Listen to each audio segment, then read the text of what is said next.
Up next, Authentically Detroit and Community Conversations at the Eastern Market present a live podcast featuring business strategist Marcus Reliford Jr. and the CEO of Mushroom Angel Company, W.E. DeCruz. But first, this week's hot take from Eater Detroit. Frame Bar in Hazel Park closes after pop-ups object to business practices.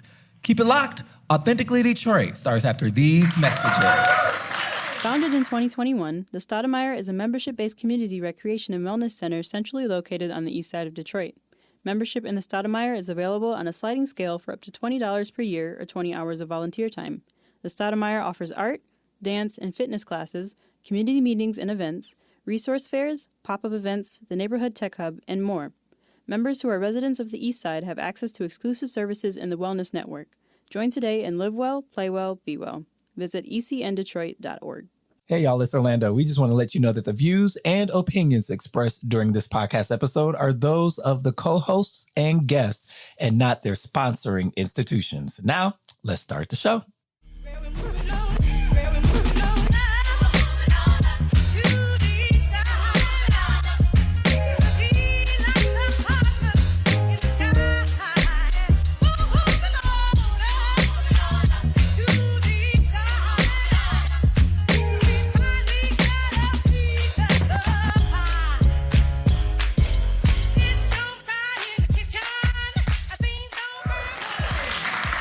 Hello, Detroit and the world. Welcome to another episode of Authentically Detroit, broadcasting live from Shed 5 here at the Eastern Market. We are a content partner to bridgedetroit.com. I'm Orlando Bailey. And I'm Donna Gibbons-Davidson. Thank you so much for listening in and supporting our efforts to build a platform of real people and real voices in the city of Detroit. We want you to like, rate, and subscribe to our podcast on all platforms. Welcome, everyone, to a very special live episode of Authentically Detroit in conjunction with Community Conversations at Eastern Market. And we are so very happy to host this month's community conversation, from incubation to acceleration, stories of scaling a food business. Donna and I are joined today by business strategist Marcus Reliford Jr. and CEO of the Mushroom Angel Company, W.E. DeCruz. Everybody, welcome to Authentically Detroit. Marcus and W.E., welcome. Thank you so much. Appreciate that. Thank you. Happy to have y'all and to get into this conversation, because it is my hope that this conversation would daylight many of the conversations and the rigorous back and forth that people go through in their mind when they're thinking about starting a food business, or whether or not they've started it already and need to figure out how to grow. And so I'm hoping that this will provide insight, and a little bit of practicality and know-how. So I'm excited to have you guys on the pod. Thank y'all for being here. Thank you so much. Yeah. And if I could just say, Orlando is the most well-dressed man in the city of Detroit. I've been saying that for the longest. If you do not follow Orlando, you definitely should. Listen, every time I see him, he is dressed to the nines. That man is fly. Whatever. Yeah. Thank you, Marcus. Donna Gibbons-Davidson, how you doing? I'm good. You know, following a weekend of Saturdays, I don't know if anybody else was having difficulty keeping the day straight this weekend. I did. Absolutely. But then yesterday I was like, is it still Saturday? And I was like, no, it's Sunday, but I'm happy to be here today. That Sunday anxiety about getting ready for work on Monday is really something. But just getting confused because it felt like Sunday on Saturday and Saturday on Friday. And we woke up to some really horrible news on Sunday. Terrible news on Sunday. The shooting of 19 people at a park. Absolutely terrible. And the police had a response today. I think that Mayor Duggan had this news announcement that it is now illegal to gather in places. And I'm not sure if that's the right response. We already have reasons for arresting black folks. Now it's going to be illegal to be outdoors. When they shoot up schools, they don't make it illegal to go to school. When they shot up Las Vegas, they didn't make it illegal to go to Las Vegas. But when they shoot up the hood, all of a sudden, the hood is responsible for the behavior of criminals, and it's just not fair. So I'm reacting to that and responding to that and reminding us to stand up for young people in our community who don't have recreation centers like we did. There's not enough that we invest. How about this? We're going to open up these spaces, and we're going to make them safe so that young people have a safe place to go this summer and not come up with more criminal penalties. Yeah, I'm holding the two people who were killed, as well as all of the folks who were injured and shot, and their families in my heart. It really was sad news here in the city of Detroit. It is sobering. It really is. It is. It's sobering anytime you hear of shootings. anytime you hear more than one person losing their lives, it's scary to do so many things in society. As a reminder, we hate the shooters and love our people, though. And I think that that's important because we don't always do that. But I'm excited about this conversation. I am too. Because I watched The Bear finally all weekend. Oh my God, I love The Bear. And I am now an expert on food. Ask me anything, okay? I know it all. All right, well, since you're an expert, let's get into our hot takes. Frame Bar in Hazel Park closes after pop-ups object to business practices. Now, this is really crazy to me because I can't tell you how many times I've been to Frame Bar to support some of my friends, right, including one who's in the room today. So Frame Bar closed this spring following an Eater Detroit report that revealed deep concerns over equity on the part of Detroit's pop-up community. 2 weeks after several local chefs called into question the Hazel Park establishment's ability to operate without overcharging operators to use the space. Google listed the space as temporarily closed. On May 15th, two popular ventures, Kana and Street Beat, announced that they were pulling out of engagements at Frame Bar as part of a month-long collaboration with the WDET's Ryan Patrick Hooper over disagreements on how profits from the series would be split. In interviews with Street Beat founders Nina Paleta and Megan Shaw and others who have operated pop-ups at Frame Bar, Eater Detroit learned that the venue's terms often made it virtually impossible for pop-ups to profit. Since branding itself as Frame Bar in fall of 2021, the Vons have characterized the space as a restaurant incubator, offering would-be restaurateurs a glimpse into what they should expect it to cost to operate a restaurant without the significant financial risks involved with launching a full-scale restaurant from scratch. But some chefs who've held residencies at the bar say that after considering the costs already associated with operating a pop-up, including their own labor and food expenses, splitting profits 60-40, with the majority going to Frame Bar, left them with little to show for their work. Carrie Vaughn told Eater that the split was originally set at 80-20, but said that demand for more of a sit-down dining experience by the bar's mostly suburban customer base forced them to change Frame Bar's formula. In an hour-and-a-half interview with Eater on May 20th, and in response to questions raised about other issues shared by pop-up operators, the Vaughns expressed concerns over the possibility of having to shut down and noted that they felt unfairly targeted. Here's the quote. "This whole thing just feels like a witch hunt to me. The food environment right now is not good. It's very hard because of food costs. I think people need people to point fingers at. Our job is to help them. If they don't want our job, they don't have to come. If they don't want our help, they don't have to come. It's not like they are employees and that we are underpaying them. They just can say no," Joe Vaughn said at the time. Donna, what say you? Are they colleagues or colonizers? That's my question. I think that there are some food businesses in the Eastern market right now that have figured out how to really help businesses. But if my idea of helping you is to make sure I profit and you don't, then I'm not really helping you. If my idea is to help you understand the difficulties of a food business and at the very infancy of that business make it difficult for you to make work, then it seems like what I'm doing is discouraging you from being in a business that I say I want to help you enter into. So I found it all disturbing. I've only been there twice, and both times it's because Chef E was there. And I tried to go every time Chef E was there, so I really wish we could interview her for this story to get a better sense. But I'm really interested in what our two food experts have to say about this, because I'm certain you have an opinion. Yeah, absolutely. So I thought it was sad as well. I've been to Frame many times. Actually, Chef E was the person who introduced it to it. So I brought my grandmother out, I brought my aunt out, and they all enjoyed the experience. But when we have something like this, we have to be true to what the call is and true to what the purpose of your business is. And if you're here to help, then let's just help. Let's figure out a way to make it. Because if the people you're trying to help are telling you you're not helping, then maybe you're not helping. And we got to figure out a way to differentiate or divvy up the money. That way it's more beneficial for them as well. So if the people that you're serving are telling you it's not of benefit, then we got to listen to that. I don't think the right response is to then close. I don't know if that's the right thing. You know, capitalism has never been understanding or have offered a listening ear to folks a lot of folks, especially Detroit-based folks, who come from a lineage of people who were once the capital. And so I think when we are dealing in capitalism and that bottom line, this is the very thing that we have to continue to confront, right? Equity is not something that is given; it has to be demanded. Absolutely, right? And let's be clear. They were not doing these chefs a favor. We're talking about exceptionally talented people who've worked very hard at their craft at creating something of desire. That's right. If they could have made this money without those chefs, they would have, okay? They needed those chefs. The reality is a lot of times there's this minimization of the talent people bring to a situation and this extraction of profit at the expense of other people.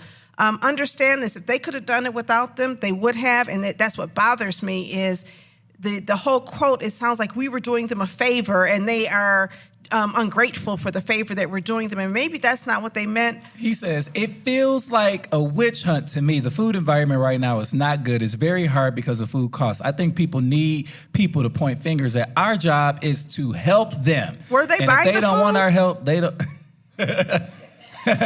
I mean, I'm sorry, were they buying the food? They talk about food costs as if somehow the food costs were their costs, okay? Their costs are I'm just reading the quote. I know, I'm sorry. I'm confused by this quote. Yeah, I am too. And so, but capitalism also absolves itself of any culpability of inequity. And that's I think that is the underlying issue that we have to confront, right? When we want to operate within this system, we have to have like-minded partners, like-minded businesses who understand equity, who understand the talent and the caliber of some of these chefs. I ain't never seen Frame Bar more full than when I went for Chef E. You know what I mean? And I've been outside of her residency, and don't nobody be in there like that. And so it's just it's an irritant to me for sure. Yeah.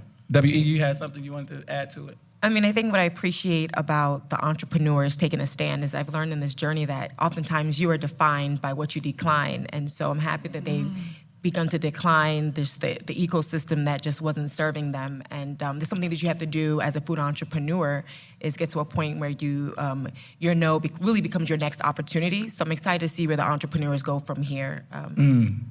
Yeah. Boom. She dropped the mic on that one. Okay, all right. We need Chef E to come over here. She's trying not to, but this is your conversation. Yeah. All right. I guess my opinion based on my experience is probably not going to be what the is in line with the article in most perspective. I have been doing residencies for the past 2 years. I've done dinners at Frames for the past 3 years. I have had at least, 6 or 7 different events or dinners or residencies that I've done in that space.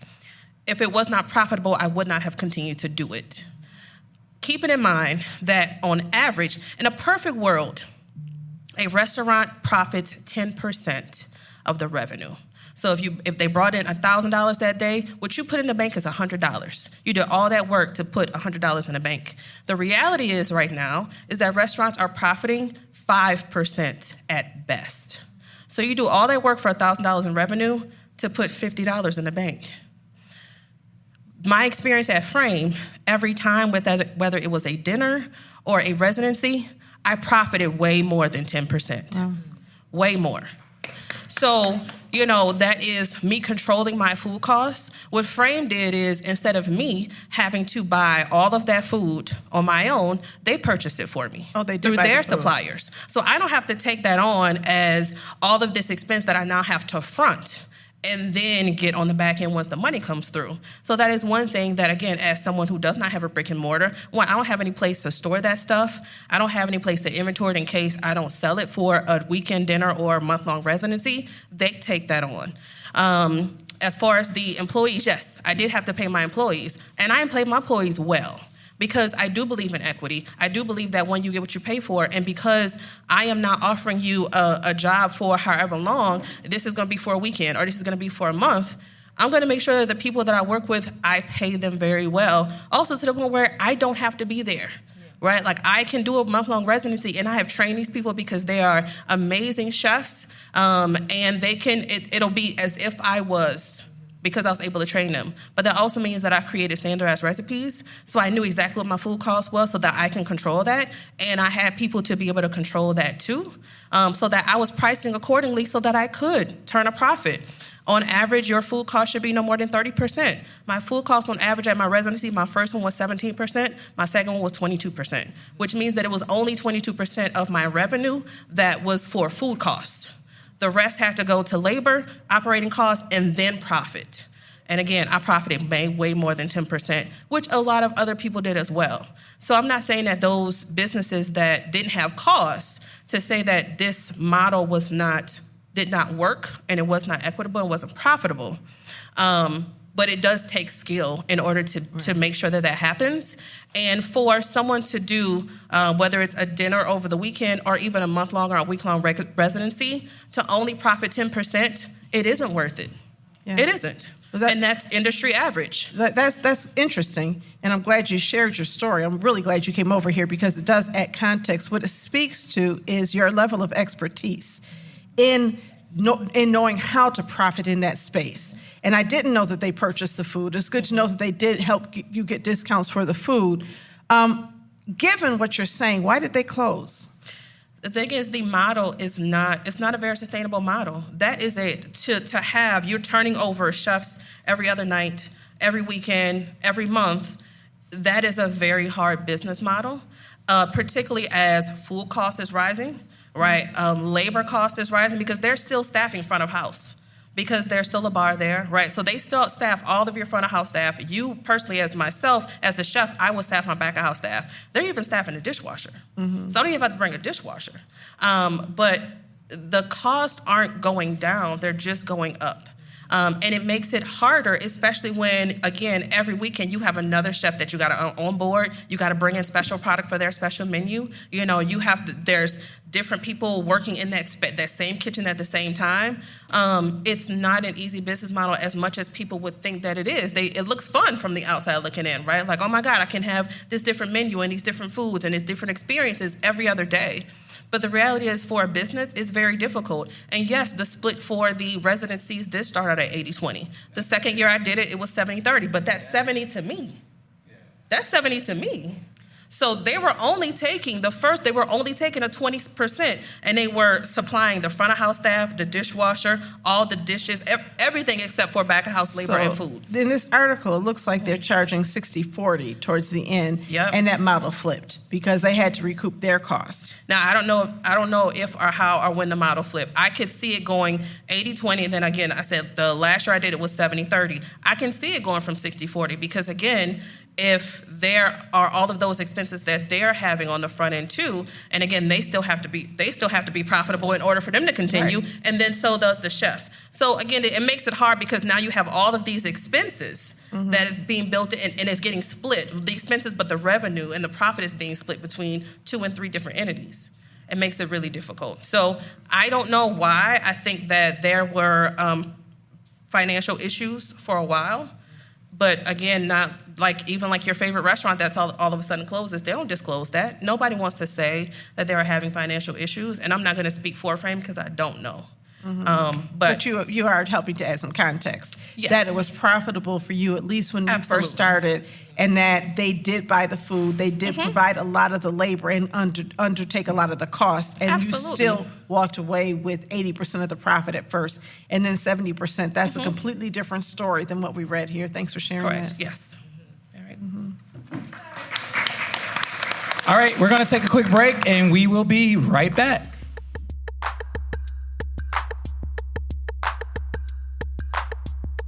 Bridge Detroit is your news and engagement platform that is telling the stories of Detroiters rooted by community priorities.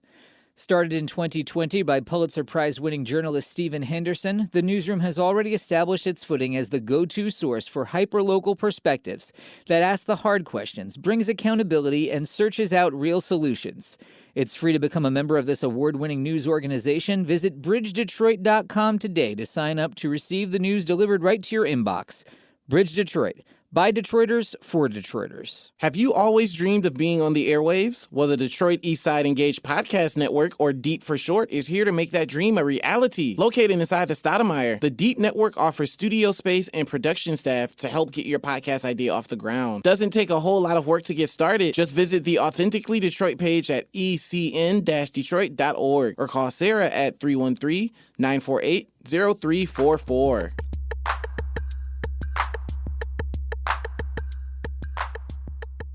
Welcome back to Authentically Detroit, everybody.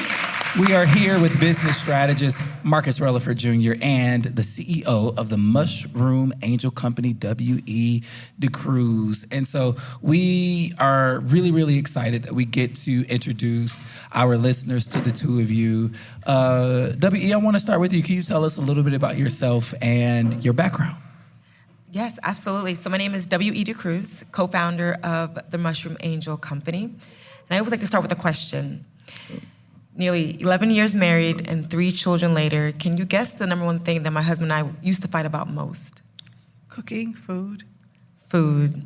You know, they don't tell you that in marriage counseling. They talk about everything else. They talk about the finances, the children, but they don't talk about food. It is a silent demon in marriages, okay? And so, but what we realized over the years is that the fight that we were having amongst ourselves concerning food, there was a larger conversation between whole foods and processed foods, even in the plant-based food category. And so we produce whole foods made from mushrooms that cut and bite like meat, but taste like veggies. And so we sell online, in stores, and in restaurants, currently across 6 states with Meyer, and in about 120 odd locations. And so our whole mission is to spread the good gospel of mushrooms. Thank you. Well, tell us about the good gospel of mushrooms. The good gospel of mushrooms. You know, the word tells us that let food be thy medicine. And I think many of us, we say it loosely, but don't understand how. This journey was really a spiritual journey. It started on a Daniel's fast. I wasn't eating meat, but I was eating fish. I was a pescatarian. And at the top of the year, we always do, we go on a 21-day fast where we remove meat and sugars from our diet. 21 days, Is very that when you simple fight? thing. 21 days, well, get this, right? On the 21st day, Dominique tells us that he heard the word of the Lord to say to continue the fast. I said, you heard that word for you, or you heard it for, because I ain't hear that word. I said, all these years, you missed some of his words. Now you want to be accurate with your listening. I said, Lord. I said, I love you, boo, but my goodness, I need to go and pray myself. But, the Lord convicted my heart, and so he sure enough did. He convicted my spirit to stay on this fast, and I happened to go do work in Africa. I was in Malawi and Uganda doing some technology work, and I came across a chickpea burger in Malawi, and I tasted it, and I was so surprised. I said, wow, the people out here doing meats made from beans. And so the chef and I became friends over those 2 weeks, and I asked her to turn that chickpea meatball into a burger patty for me, and he did. And to my surprise, I was so amazed I couldn't get back to the U.S. fast enough. So I get back to the States, and I'm like, Dom, I'm gonna make this chickpea burger for you. And of course, you think I would have chickpeas, but I didn't have any chickpeas because I don't cook. So I used mushrooms that was in the fridge, and I didn't even like mushrooms at the time. But I cut it up, I minced it, and I gave it to Dom, and he's like, this burger tastes so good. I said, boo, we've been married like 8 years. You don't gotta play me like that. Like, it's okay. I know my cooking is not the best, but you don't even gotta go in. He was like, no, babe, I'm for real. This is so good. Let's take it to market. Not knowing 2 weeks later, the pandemic hit, and everyone was concerned about health and the meat market. And that's when we felt an angel came and spoke to us about the power of mushrooms, and we've since been on the mission. The gospel of mushrooms. The gospel of mushrooms. But It's amazing. I've heard mushrooms have a lot of health benefits. 100%. And so I'm really interested in understanding some of the specific health benefits of mushrooms. Why have a mushroom burger instead of a black bean burger? Absolutely. Now, beans do have a higher density in protein than you will get from mushrooms, depending upon the type of beans. But mushrooms, there are a variety of mushrooms that have very specific health benefits. So if you look at, have you ever heard of rise mushrooms or reishi? It's been going Reishi. around, I've heard of right? reishi For like mushrooms. your gut health. Yeah. Then you have like maitake or shiitake for brain health. You have the oyster mushrooms. You have the We so need a many mushrooms. decoder. Yeah. I need like a chart that shows me which they're one out is there. for. Yeah, They're out there. Okay. And depending upon the mushroom, you get a different type of cut and bite. The also amazing thing about mushrooms, because when you put mushrooms under like a UV light, you can increase the vitamin D. And we know in our community, we are vitamin D deficient. So these are all ways that you can... Especially in Michigan. Especially in Michigan, in our communities right here, in a food insecure community, right? And so mushrooms for us has so many benefits that allow not just vegetarians or vegans to be health conscious, but even meat lovers like mushrooms. And so we're not asking you to change your being or the way of life. We're just encouraging you to just include it into your diet and let food be thy medicine. Okay. Oh, I love it. Marcus Reliford, tell us a little bit, introduce the listeners to you and yes, talk sure. about your background. So Marcus Reliford, Detroit kid. I was born and raised here. I left for Atlanta, Georgia right after high school. I was there for about 13 or so years before I came back to the city of Detroit right before I turned 30. The whole purpose of me coming back, though, was to find a deeper purpose of giving back to my city and figuring out what's the best way for me to do that. I was already in the grocery retail industry, and I transferred up here to continue that. Most people know me now recently from the neighborhood market Meijer store that I previously ran. So they're used to me dealing with them. But when I had the opportunity to run that store, it allowed me to get my hands in the community in ways that I never thought I could. It allowed me to also really grow small businesses. When I moved to Georgia, the best part about Georgia was I saw so many small business owners just thrive and flourish because they figured out the blueprint and then they pass it on to one another. When I came back to Michigan, I realized that nobody had created that blueprint to pass on to each other. So we still had a lot of insecure areas in the city where we needed it the most. So for me, I felt a responsibility of what's the best way for me to be able to help small business owners grow. And I thought by opening up my own consultancy agency, Reliford Investments, which I did, and also fully working for the nonprofit side to be able to help small business owners, that's what I was able to do. So I had the wonderful opportunity to meet Chef Idra Godet. She brought me on within the business of food, her company, to be able to help teach food programming. So we do that in the springtime and we do that in the fall, whether it's teaching you how to run it originally or it's scaling your food business, which that's coming soon. Please follow us on that. So whether it's that or creating event spaces to be able to have safe spaces for people to talk or just connect, that's pretty much what I do. So make it my life story now. I knew your name from somewhere. You were with the Making Rivertown Market. Yeah, I opened it. That was mine. She opened I was like, Yeah, I know me. that name. He was on the news and stuff. You were on He the was news. on the news. Yeah. And in my the board paper. chair, I think Charles Walker. My guy. Is your guy, right? And so, yes, welcome to the food business. So I'm excited that you are actually taking your expertise and your knowledge and using it to build people's capacity so that in the event that there is another organization that is helping, like Frame, whatever, that people can know how much it costs, how much their food costs are, because having now my new expertise from the bear, I do understand that that can kill a business, right? When you don't know how much your food costs. It's like, this is really, really good and tasty, but it's not affordable. Can you talk a little bit about how you help businesses reach that understanding or develop those Because Idra food sat economics? here and was like, yeah, it was this percent. I mean, she had numbers. I'm like, when was the last time you had a residency? And you had these numbers just like in your head. I know what my employees cost. I know what my food costs. I know, right? It was 20% and this was 15%. It's like, are people that vigilant and cerebral about their businesses? And if not, how do you teach them to be? So one, yes, and two, you have to be. And I think that's the part where unsuccessful business owners kind of fail in that. So I have this 18 years of experience to impart on people. He's been doing this a lot longer than me in the food service side. So I help what you would call CPG, consumer packaged goods, so people who are packaging it up, trying to sell it in the store. And I can also help that. But the formula is very similar to what it is because there's only one pie. The pie doesn't get any bigger. So you have to figure out who's getting what from a labor standpoint, from a food cost standpoint, et cetera. And once you have that formula, I would tell you for our first two classes for entrepreneurs to introduce them into how to run a successful business, we only had it scheduled for about a half an hour one day. It took us 2 days to get through it because we really want people to understand the numbers of this is what it takes. And if you don't, maybe they don't have a break-even analysis. Maybe they're walking straight out the house and don't know what it takes to be able to do it. A lot of people get happy because like, oh, we sold out or I made $700, but I didn't pay for this, I didn't pay for this. So when you go back home, maybe you really only made about $30, but it never processes in their head until it's too late. So what we do is we equip them with tools to say, what are your numbers? It has actually made a formula out so each recipe you have can be put in there so you immediately know your food costs and then it helps you go to market a lot easier. So we equip people with a lot of things to be able to help them, not just with food costs, but marketing, et cetera, whatever they need to really be able to get off the ground and then scale it to the next level. Now, WE, you have not just got these distribution centers through Meijer, but you also have your own store on the east side, don't you?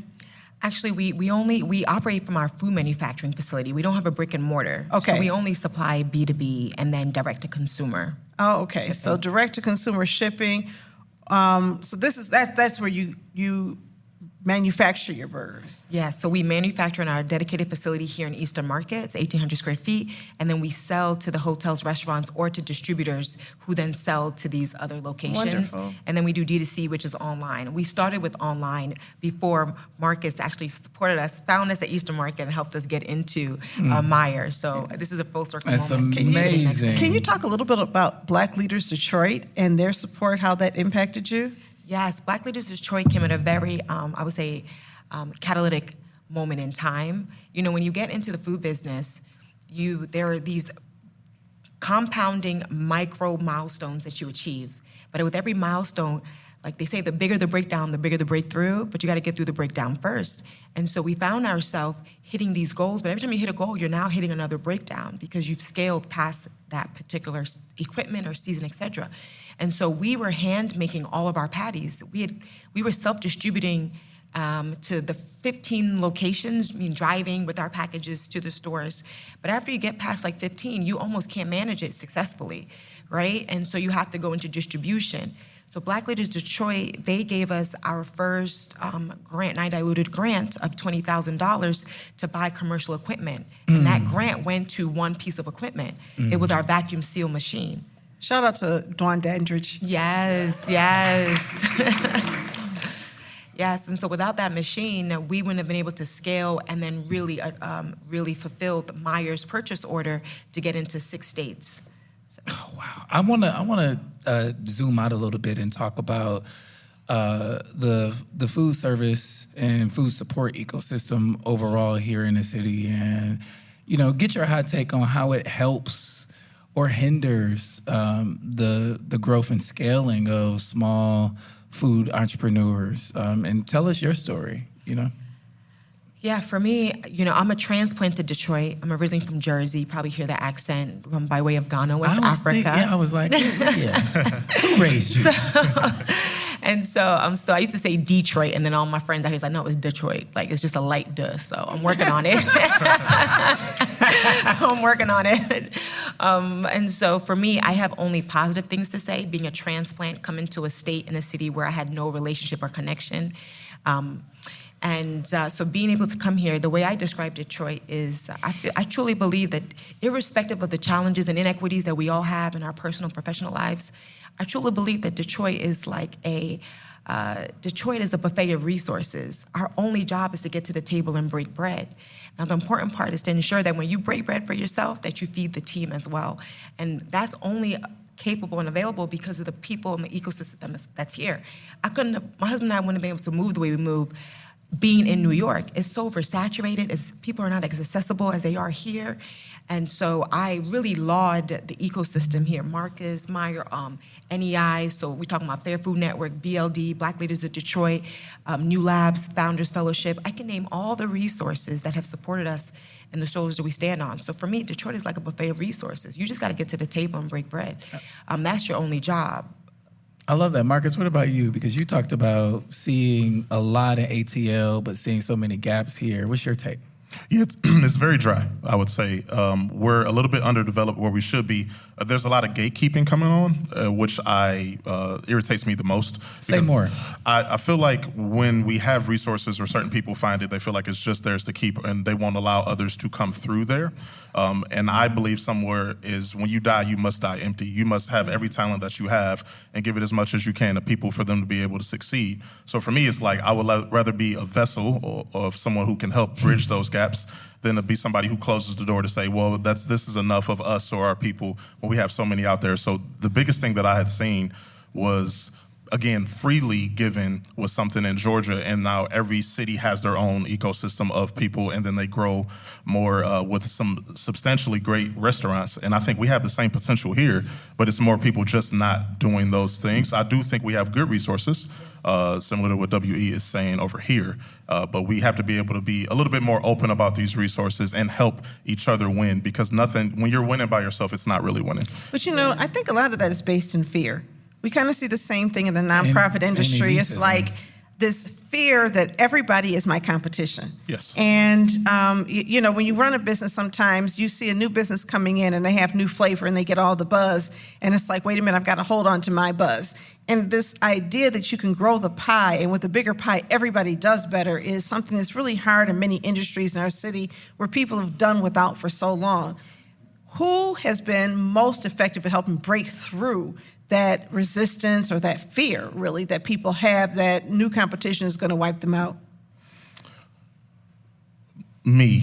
And I don't Talk even your mean that. talk, black man. That's right. I don't even mean to be cocky about it or anything. It's me. I think when you're able to get in rooms and be able to talk to people and make an understanding of it, even when I was with Meyer, there was still the Detroit Food Co-op was opening up in another black-owned place, and I wished them nothing but success, and I would go see them and say if there's anything we can do, because it's bigger than you. It's the ecosystem. So if you're stopping us, you're stopping other mouths. It has nothing to do with profit. When you focus on things that are not the people, you lose the profit. So I think people have to focus more on what does the community need, what can we do to be able to bridge that the gap. I will be honest with you, I have not seen many people do it. I think it takes confidence, I'll be honest with you. I think it takes a lot of confidence to know I can hold my own in a more competitive marketplace. Yes. And when you are seen as the guru of something, you don't necessarily want other gurus out there taking some of your shine. But when you know that who you are, nobody can take who you are from you, then you don't get afraid of other people. We've got to build up the confidence in our community that I'm going to be, because this hoarding of power or recognition is the problem. And you have a little small group of people who seem to be the ones who consistently get recognized over and over and over again. Now, I have to give credit to Chef E, because she has been in more phases of the food business than anybody I know, absolutely more phases. And she's somebody who inspires me. Another member of my board, but she's somebody who inspires me. I have a great board because of her giving spirit. It seems like if somebody's trying to do something, she's always trying to help them succeed. How did you all find each other so that you could actually do this together? Make Food Not Waste is our nonprofit that we both serve on. And that's how we found each other. It was actually Daniel Todd who made the connection. And quickly, I want to say within probably a meeting or two, we were like, hey, I think we could do this together to be able to teach it. Like a lot of people teach food programming, a lot of people have cohorts. They don't do it like we do. I think there's a level of, you have to be able to meet people where they are. You have to communicate in a way that's digestible. You have to do it in a way that they actually retain the information. You can't just talk at people. You have to make sure they get it before you move on. Don't you just use it like it's a checklist and then it's fine. But once we found each other, we've had very successful chemistry in the classroom, being able to help entrepreneurs and I love the success stories. I'll tell you, seeing a lot of people outside of the classroom and seeing us there at pop-ups or restaurant events. We had somebody at Mission Cafe, Plenty Pasta recently. We were able to go support her there. I want to say another pop-out he went to. So it's been really a joy to be able to see us and our people win. Yeah. I think another thing that is always top of mind for folks starting out in business is messaging and branding. What's my brand, right? It's the age-old question, and what kind of messages resonate with the audience that I'm trying to serve. What strategies have you all found effective, right, toward building brand awareness and customer loyalty, right? Yeah. For us, and that's a really good question because that's like a differentiating factor, right? For us, particularly at the Mushroom Angel Company, we took an audit of the plant-based space, and we know that some of the leading companies and brands. But wait, that's a smart thing to do, not even to cut you off, but to start there. So let me just ask you this as just part of the background. Where does your acumen come from, right? How did you know that that's what you needed to do to even just get started? I mean, that's a really good question. I have to ponder on that one. I think it's just I love R&D, and I'm a better listener than I am speaker. And just listening over the years to people who are already doing it and seeing. My husband has a thing called GDS. He's like, Google that. But we'll say stuff for today. And so he's really big at doing the research and doing the work. I think sometimes we want to run before we crawl. I'm all about being full in your micro seasons. And so there's seasons where you just got to do your research. You just got to be out there. You got to know where your competition is. I also have a principle. It's called the David and Goliath principle. Mm-hmm. Many of us want to be Goliath. We want to be loud and big and have the armor. But the strategy is really in David. It's to be quiet, it's to be unassuming, it's to move with your slingshot. And so with that principle, Dominique and I, that's how we move. We did an audit to look at who the Goliaths were in the marketplace. So Impossible, Beyond, we know Dr. Prager's, all those folks. Now, they have so much more money for market penetration than we do, but there's a disconnect in relatability between their product and the people who are eating it. And so that's why we started to build our brand as a very family. If you see our brand, you know our children are all involved in our brand, family. Listen, everybody gonna have sweat equity in the house. My 2-year-old gonna sell, my 6-year-old gonna sell, my 9-year-old gonna sell. But for us, it was important to do that because we wanted people to have relatability in the way that they were gonna eat their food and make a different distinction than some of the other brands. And so to have that emotional connection. So we did an audit. We took a look at what our other brands were doing. And we said that we were gonna go grassroots. We were gonna start in the markets and we were gonna lead generate. The one thing you should always be doing is lead generating. So we would be in the markets collecting first name, last name, email, and phone numbers, even if we didn't get a sale. Most people only want the sale. I didn't care if I sold. I just wanted your contact information because I knew I could sell you later on or add value to you later on, I would say. And so we built a database first of over 600 names when we were just giving samples during the pandemic. So when we were ready to launch, we built a website and we announced it to those 600 people and raised like $6,000 in 2 weeks of sales across 12 states. That was the funds we used to get the ingredients to actually make the product that I was selling to you. We didn't have the product ready. It was a pre-order. And that was the momentum that we used to start building the revenue because you have to ask yourself, like, where you can get the money from when you launch a company. And so lead generation, grassroots, being family-oriented, really speaking to the people, and coming from a background where we're not food scientists, we're not chefs, we're really just a husband and wife, mom and dad who decided to launch this food company. So that's how we started, and I think that's what's been working for us in terms of our marketing. You know, when I think about what you sell and then an Impossible Burger, I have to believe that what you're selling is a lot healthier and less processed than the Impossible Burger. And so that's another thing that gets me excited because I don't want a meat alternative that's less healthy than the meat.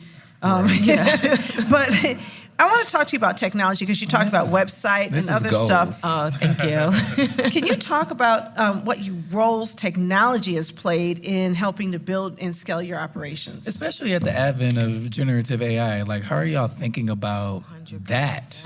100%. You know, technology allows you to go beyond proximity, right? Like we're here in Detroit, but our initial sales to launch the company came from 12 states. And that's because we were able to build a website online and communicate a message that I think people could connect to. You know, who doesn't want to hear the good news, right? The good news, but for us, the good news through mushrooms. And so technology is the reason why we made our first sale. That's how we got our first initial $6,000 to make the product to then sell and prove an MVP, which is a minimal viable product. What platforms? We built our website on WooCommerce at first. WooCommerce is the WordPress is one of the cheapest platforms to use, or like a Squarespace or a Weebly. I know everyone likes to use Shopify because it's aesthetically more pleasing, it has a better interface, but it's just more expensive. We've now transitioned to Shopify because we're scaling, but we started with an easy, quick website, WordPress, and was just using WordPress to launch the company online. But I think what technology allows you to duplicate yourself, especially with AI, allows you to duplicate yourself, but you have to know how to use the technology. It's like a tool. It's like a knife. You can use it to carve a beautiful ice sculpture. You can use it to hurt someone. Technology has that. It has some inequities in it if you don't know how to use it, right? What about inventory control and profit and loss? How are you managing the business side of the business? Yeah, in all honesty, we didn't get it right in the beginning, right? Our first year was all about proving a concept MVP that people actually wanted the product. And once we identified that there was an actual need and there was a problem we were solving in the marketplace, then we had to really tap into our ecosystem to get really clear about, okay, how are we sourcing this? Because sourcing it from up the street, that's not going to work. We're paying full market price for this. We need to go to the supplier directly. And so in the beginning, we did not have it right. We probably didn't get it right probably for the first year or two. Similar to what Marcus was saying, we were like, oh, we made some money, but when you sit there and you think about the hours of labor that you didn't actually pay yourself to do, and you think about the light and electricity that you're not paying for because you're in a you're in a space that someone is allowing you, we probably weren't making any money in the beginning. And then honestly, 4 years into the business, I'm not paying myself right now or my husband. We're only paying our team members. But we are documenting the hours we're putting in so that we have a better idea of what it would actually cost to have an overhead cost. So with inventory, we didn't get it right in the beginning because you're buying it from wherever you can get it. And then you have to start thinking, where's the source and how do you get it at a wholesale price? So inventory was tough in the beginning.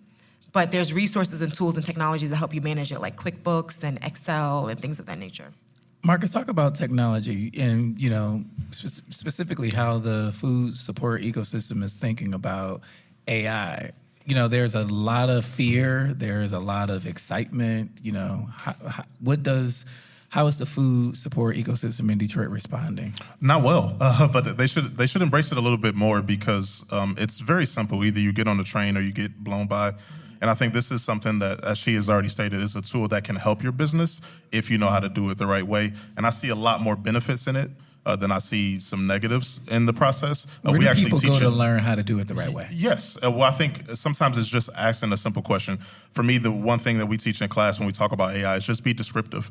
If you're very, very descriptive in the details, or like, give me this for this type of business on this type of scale, looking for this much money, the more details you give AI, the better it's going to come out. It's just like any other search engine. So we tell people definitely to embrace that and use it as a tool of leverage because it can write your business plan. It could do other things, or at least give you a base copy, and then you can finesse, do whatever you need to make it better. But it saves you hours worth of time, and that's the time that you need in your business, which you could be doing something completely different. So if you embrace AI, it can shave off a lot and kind of use it, and then that's one less person you need to either hire or consult with or call somebody else. You can do it yourself. I look at AI, when you leverage it properly, as being an equalizer, right? Absolutely. So there's people whose writing skills aren't great and who use AI to help beef up their writing skills. You talked about research, and there's other things about math. Do you teach that? Is that part of your curriculum, though, learning how to incorporate all of the tools, including AI, into your managing your business? Absolutely. We have to. It's necessary because we want to equip you. That way, when you leave the class, you can move forward with all the tools that you need, especially understanding your cost. It is not uncommon. She talked about the first year or two really not making money. That's not uncommon. It's usually the first 3 to 5. If you can withhold or withstand the abuse, if it's usually 3 to 5 where you don't. It is because you have to understand your purpose is greater, and if your light is lit that way, and you still have to walk this path, like things will open up and there'll be ways to make. But yes, it is a very hard struggle those first 3 to 5. I want you all, because I'm hearing you, but I'm also hearing an underlying theme, and I want to name it, and that is a spiritual grounding and source, like something higher is calling you to this work, right? How did you know that you were called to this work, Marcus and WE? Yeah. Purpose, and I constantly searched for it, and for me, it was something that found me when I was broken down. When I had nothing, and I mentally, let me rephrase. I had everything I wanted.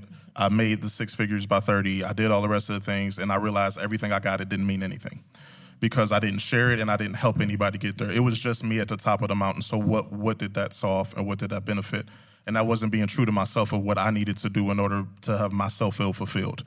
So I decided to restructure and repurpose myself and my brand of who I am and do something different to be able to help others. And I've been on that journey now for a consistent amount of years. I will say anybody can be good. It's harder to be great. And to be great, you have to go through things, you have to fall, and you have to keep going. So a lot of entrepreneurship is falling and then keeping it going. The people that can't make it or usually don't make it, they're so close to the edge to getting that breakthrough, and then they fall and they fall out. And once they fall out, they didn't even realize if you just made it through this little bit more of a rough patch, you can see your business flourish and you can keep going. I do think there's a thing of knowing when to fold and when to close, but that's not always an opportunity you have to take as an entrepreneur. So I'm hearing purpose anchors you. Yes. Yeah. Yes. The Lord just won't leave me alone. I be trying to be by myself, and He just won't leave me alone. On a serious note, very similar. I would say by 16, I came to know the Lord for myself. So it's been a minute. We've been riding this journey for a while, and what I've learned in walking with Him and in this path is simply this, like. I tell people all the time, we've got to learn to live at the level of our consciousness and never at the level of our circumstance. And so when I approach life like that, like irrespective of what's going on around me, like he always calls me into a higher understanding of what I'm called to do here. Like I didn't ask to come to Detroit. Like I tell people all the time, I was good on the East Coast. Like I was chilling, I was just fine. But of course, we heard the word of the Lord, and he brought us to Detroit. And to come here and to realize that this is all that he had for us. And so then I learned in this last 4, 5, 6 years being here is that, sometimes you got to go through your wilderness to get to your promised land. And that has been my journey all of my life. I can tell you all the wildernesses that we don't walk through, but then the promised land being right over the river. And so just, it's like once you know him deeply, you just continue to just see him in this journey, in this path. And so Mushroom Angel, if you would ask me 5 years ago, I never talked about a vision for a food company. I wasn't even plant-based. Like I've been bamboozled. I don't even eat meat or fish anymore. Like that's how much of he just takes you as your vocation calls you. So it's definitely bigger and higher because these breakdowns are real. You're not making money. You have all these people you're responsible for. And then you're in food. You know how easy it is to get a recall? You just need 2 people to say that your food made them sick. And you got to pull everything off the shelves. You had all these. It's tough. So it's mission work. It has to be. It's mission work. Well, when it's done right, it's mission work, right? Yeah. And I think that's the sustainable work. I do have a question about pricing, because I think that pricing has to be one of the most difficult things in business. I heard a little bit from E. I'm hearing it from you. And I've done a lot of business support, helping people start small businesses. And it seems like people either go so high, they price their customers out of the marketplace, or they go so low they can't cover their costs. How do you set your prices, and what recommendations do you have others in the food business? Well, first of all, stop taking deals immediately. I think people are so happy to just be in business. They're like, well, normally it's $5, but I'll give it to you for $2.50. Stop doing that. And a lot of times, we demand it. Like, you know what? You know me. Yeah. And I think in the beginning, you also have to realize that there is no family and friends discount. So stop giving people, if your people care about you, they need to pay full price. You need to be giving deals to other people who could accelerate your business, because the people that need to try it, or you need to eat samples or something else like that. I would say I find it that more times than not, people do not price their items correctly, and they're not making enough money when they could be, because they don't know how much things really cost. Because people do recipes like a dash of this and a splash of this, versus this is a teaspoon, this is a tablespoon of this. So this cost me 32 cents, or this cost me 13 cents. So now I know how much of that, and you just eyeballing it. That's not how you're gonna make money, and it's not gonna help you price correctly. So when you standardize your recipe, you can price it correctly, then you know just how much profit you have. That way you can be like Mushroom Angel over here and be able to expand your business and grow into other places and other spaces. But it's more than the food cost, right? Because you also have the packaging, the shipping, the marketing, accounting, all of those costs, as well as the overhead costs. How do you factor those in? I want to hear from you too, W.E., but I just wanted to look at those other things, because I think that's where people mess up. Yes. They're like, this is how much the food costs, and that's not correct. The cost. And that's the other part. You're totally correct and spot on with that. And that's another thing we teach them on is, if you're self-distributing, it's a little bit easier, but also you got to get paid for mileage and other ways, and you can factor that in. But your average hourly rate still needs to be factored into that too, by the hour, based off how long it took you to make this. So again, it goes back to that development piece, and that you can price correctly. And when you do that, you give yourself a fighting chance. The other part is tiering your prices. Sometimes you have to tier your prices in a way, if you're doing an outdoor market or if you're an Easter market, to where you make a little bit more profit on these, because these are hand-to-hand sales. So maybe I have an opportunity, because I'm here, you're hearing it from the owner and something else, where, hey, we can buy in bulk now. Instead of one being 15, maybe 3 are this price. And then if you just buy one, it's a little bit more elevated to help people buy more, because you want them to buy more versus buying less. If you get a repeat buy, that's always better too. So I think there's ways to structure it to help yourself. But a lot of people try to overcomplicate it in their head.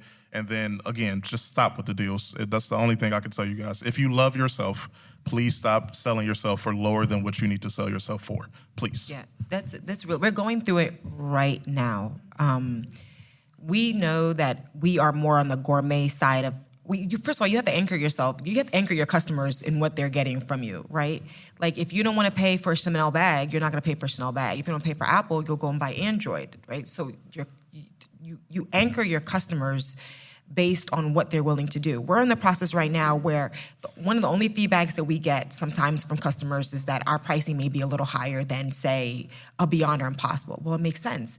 Their market penetration, their scalability is so much wider than ours, right? And so instead of us lowering our prices, we're not going to do that. We're thinking about creatively how to add more value to our product. So we're in the process right now of moving from a 2-pack to a 4-pack. So the price may go up just a little bit, but when you see 4 in the package as opposed to 2, you're automatically going to feel value. And so these are kind of the conversations and strategies as food entrepreneurs you have to think about and consider when you come against some of that feedback like, oh, nah, this is too much. But I'm also not a McDonald's burger. I'm also, right, like I'm a mushroom plant-based product. And so it's just important to anchor your customers in that. So we're not going down. We're just thinking about how to add more value to you where we still meet our margins and still generate our revenue. And then creatively, we do look at different models based on food services, and we know food service is our butter. What is it called? Butter? What's that terminology? Bread and butter. Oh yeah, bread and butter. So food service. Y'all don't say that in Jersey. Our bread and butter is food service because we don't have to deal with labels and the packaging is different. We wholesale packages to the restaurants, they just pop out the patties and things of that nature. So we're not looking to penetrate retail as much as we are food service, hotels and restaurants, et cetera. And that's another way that we can increase our margins without. If I could add one thing too, knowing your market is a big thing. So like, everybody sells cookies. So what separates your cookies from everybody else? Everybody sells popcorn now.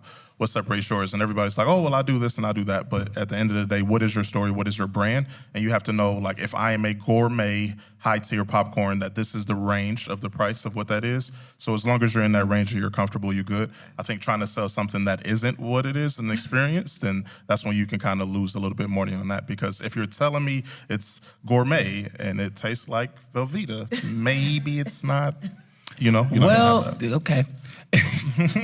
Is there a such thing as growing and scaling too fast, right? Absolutely. Or scaling too slow? And we see the challenges that brick and mortars are. I mean, the Rattlesnake Club just closed. I don't know a Detroit in my lifetime without the Rattlesnake Club. I don't know how they stood open. I don't. But I was like the only people in there. There are like 4 people in there. I'm like, who's do that, paying for Donna. this? We're not doing that. We are, because I think it's important for us to talk about this. We're sitting in the Rattlesnake Club, and it's got great food, and there's nobody there, and it's 6 o'clock on a Friday. And I'm like, what? How did they stay open? It's like, this used to be one of the most high-end, crowded restaurants, and it loses buzz somehow, and they stayed around for a long time. They had great service, everything. And so, can we talk about the difficulty of maintaining high-end restaurants in our community? Because some people would think that, we want to scale to a brick and mortar, but should that always be the goal? So talk to us about the nuances of scaling and growth and sustainability. Yeah, I would not get in a brick and mortar business right now if I was anybody. It's easier to do a food truck because you can keep your costs lower and you can drive your truck anywhere. So you keep a lot of that labor and those other costs that associate with that. So I absolutely, if it was me opening a food service business, would not get in the business of that. But when we talk about scaling too fast, that absolutely happens. But I think people want that for some reason. And for another thing is they think that everybody is an overnight success, or how can I have that? Not knowing that you have to put years of work and hours and time into your business to be able to get your moment. Everybody has their moment at some point, but yours may be further down the line. So the worst thing we do is compare to each other to say, well, this person got it, why can't I get it, or why didn't it happen? So they're trying to force the issue and do it, and they feel good about, oh, I'm going live, y'all, I'm doing this thing, and I was able to sell all this product. But you can do that, and there's no capital, there's no cash flow, and if you don't have that cash flow to sustain you, you are going to sink. It feels like there's some businesses on DoorDash and Uber Eats that do not have a brick and mortar. It seems like there's just not that I purchase food from DoorDash or Uber Eats, but if I did, I might know that there's all these new businesses. Is that something that you've seen and advised your customers in? I've not advised it, but they definitely have been doing that because it's their rate are also higher though too. So like McDonald's might be a $4.99 as opposed to this restaurant now might be a $9. Because of how they're located and what it is. So you have to be careful. It's not one right answer to everybody because every business is going to be a little bit different on how they market their business, how they sell, and what exactly they sell. But I will say there's definitely other areas and ways to make money and make profit without having your own standalone business. Should you want to get there at some point? Absolutely. But I think getting there at the appropriate time is the key. Yeah, W. Yeah, I mean, I think, like, let's not get caught up in cyber glitter, right? It's really just cyber glitter. I love that. I love that term. cyber That's glitter. really good. I'm It's gonna cyber glitter. take It's notes. just so much. It looks so pretty, and it looks so, That's so good. But it's really cyber glitter. When you sit down with someone who's actually really doing it, we'll tell you real time. You know, the one thing in the food industry specifically, people love to say, I'm nationwide. But anyone who's in the food business will ask you, okay, hold up, distribution. What is that looking like? What is your back end looks like? You know, you want to dig deep and not wide. It's hence why we're only in the Midwest. Everybody wants us to come to the East Coast, come to Jersey, New York, and I'm like, no. Until we master this right here. Like, heck, I would stay in Michigan as long as I can, because I can generate or have just as much velocity alone in Michigan as I can in 6 states. And so I think we have to be mindful not to get caught up in cyber glitter, and it's happening not just in the food, but everywhere, cyber glitter. And that's really important when you're looking at scaling and growing your business. But digging deep is really key to having longevity. Yeah, I just think people access food differently now. Yes. You know, 100%. since the pandemic, we access food through Instacart, we access the food through these delivery businesses, and a lot of times people are looking for, and you can't find healthy food. I have a colleague who was diagnosed with a form of cancer, and right before she was diagnosed, she became vegan. And access to vegan foods is really, really difficult in this community, especially when they're quality vegan foods. In the hospital, they were serving her chicken burgers, to give you an example, and eggs. It's like, let's see if I can educate this hospital dietary staff about what vegan is.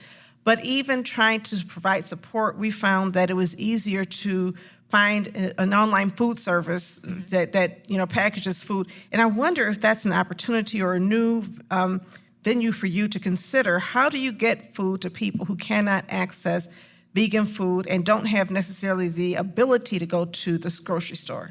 Yeah, I mean, we know that there's definitely a limited access to whole foods, right? The challenge also is then the logistics, shipping, and there are not a lot of temperature-controlled couriers in the marketplace. So UPS and all them, they don't have frozen trucks to deliver products and food to you, especially. So I'm in the frozen food category. That's a challenge. As much as I want to get my products to you, it's another thing. So we know there's the opportunity, but we have not all the way fully figured out the answer to that. And you talk about shipping. Dry ice only lasts. All my online orders have to get to you within 24 hours, especially in the summertime. We used to do 2 days ground for some places, but it would get to you and it would be defrosted. It looked like a pancake and not a burger. And that was a challenge. And so it's definitely an opportunity. I don't have the full answer to that. It's something that we want to definitely navigate. But we have to look at the supply chain, the entire supply chain. I even went to Whole Foods, and I was like, I'll just pick up something from Whole Foods. They used to have vegan stuff on the counter. Nothing. Yeah, It's they don't crazy how we've seen a shrinking of the vegan food options in our community. Detroit Vegan Soul used to be on the east side, on the west side. It's not here anymore. There was a vegan Coney's PB&J or something like that. That's not here anymore.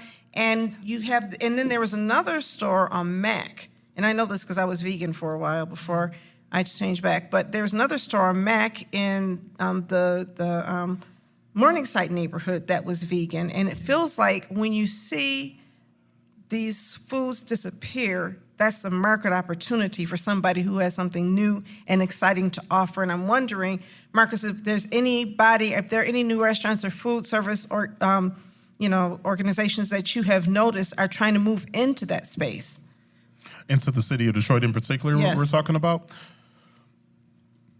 There's been a little traction. I would say a little bit more traction. In my new role with working being at Tech Town, I've been hearing about more people trying to do more things in the city and more food access to the city. And we have been somewhat of catalysts to be able to pull people to that and to make sure that we do it.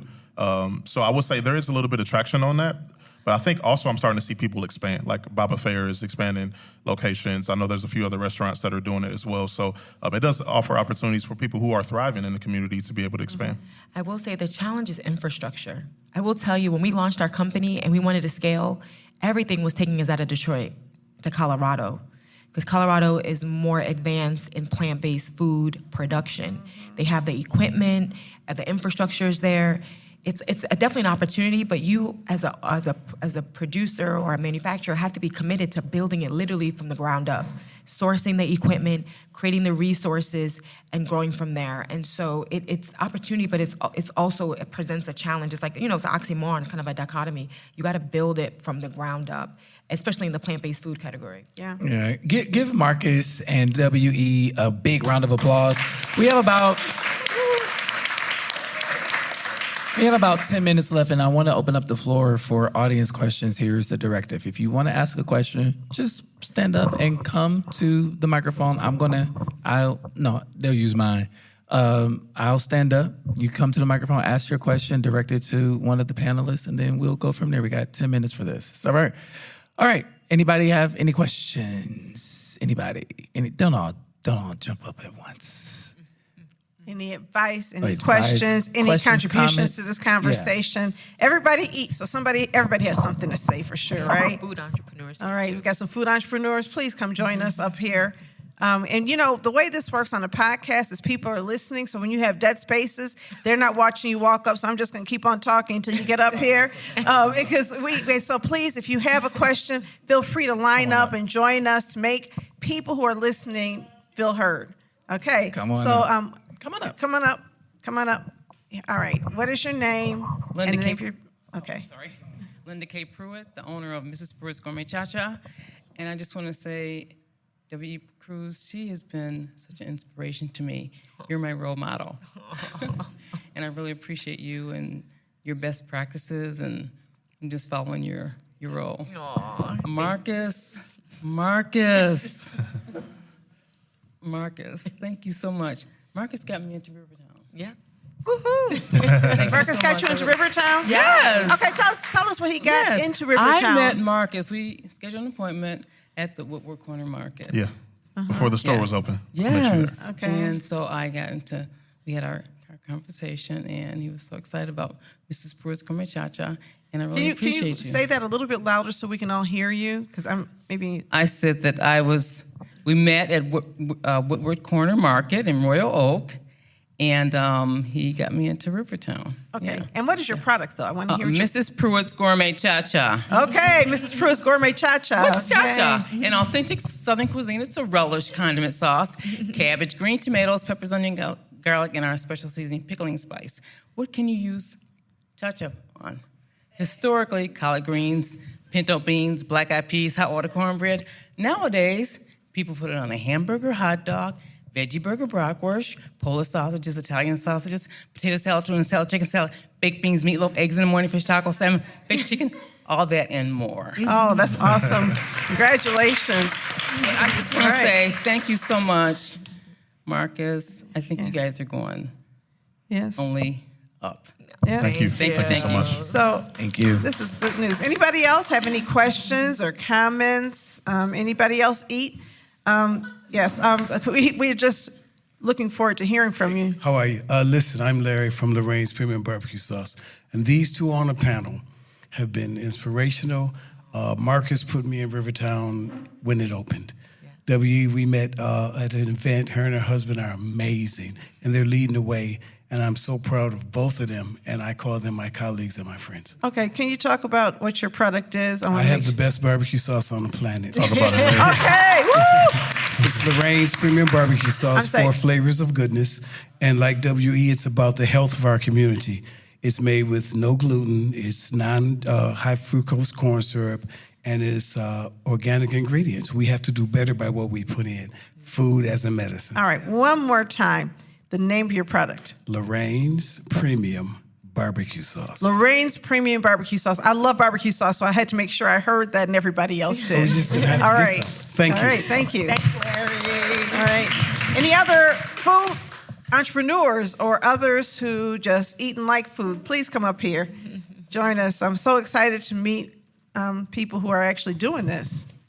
So my name is Sean. I am kitchen supervisor for Eastern Market. I'm not a food entrepreneur, but I do like to operate around food.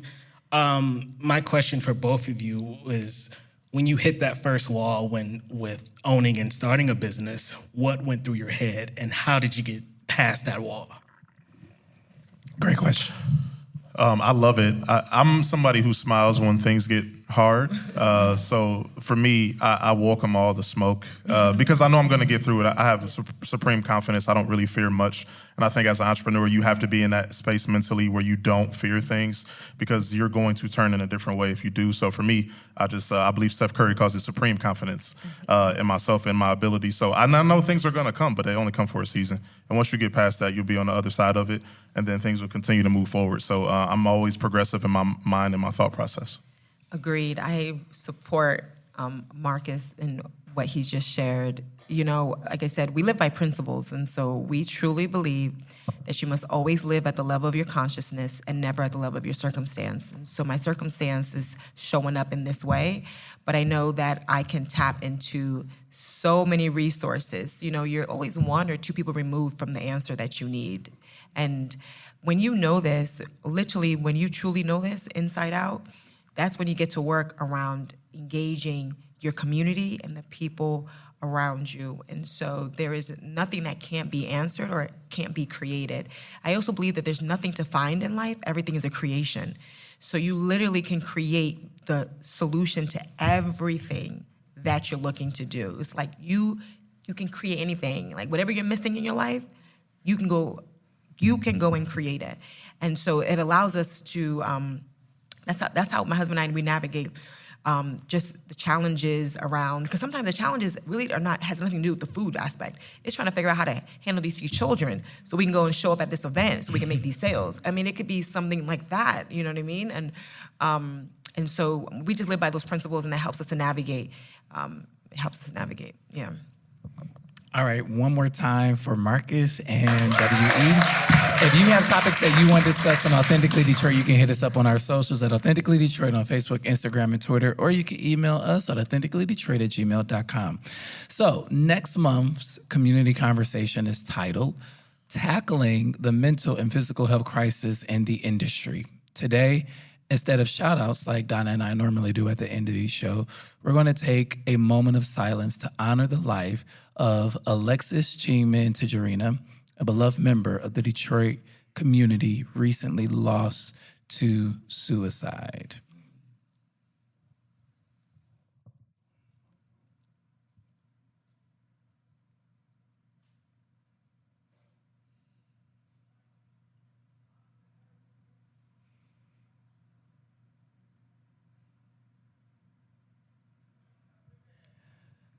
Alexis Chingman-Tijerina was a Two-Spirit member of the Nada Wasapi Huron Band of the Potawatomi and actively sought to reconnect with our native ways.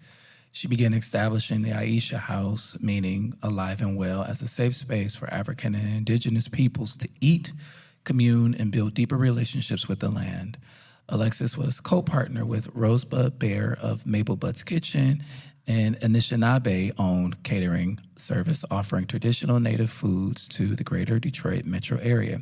She was a leader in her Detroit community with organizations like Black to the Land, the Waiawatanong Detroit Sugar Bus, Make Food Not Waste, Soul Fire Farm, and Keep Growing Detroit.